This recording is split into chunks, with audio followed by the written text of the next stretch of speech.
What's up mga ka-livestock? Yung topic natin ngayon ay about horn scratching. Yung horn scratching mga ka-livestock ay isa itong napaka-critical na indication kung ano yung kalagayan ng baka natin. So nakikita natin dito yung baka natin ay nag-scratch ng kanyang horn. Kailangan natin na ma-aware na isa pala itong health indicator kung bakit nag-scratch ng horn yung mga baka natin. So, understanding the behavior builds trust at saka isang pamaraan to para malaman natin kung ano ang problema.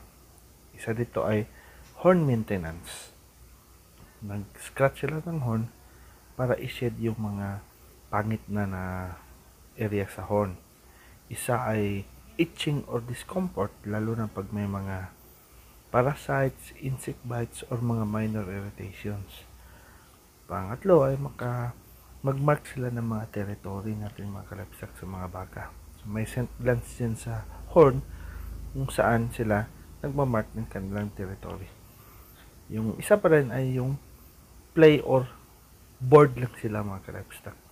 So, nagsascratch sila ng horn para maalis yung mga boredom nila o nagpe-play sila sa bawat nila na kasama sa field, no, ng mga baka.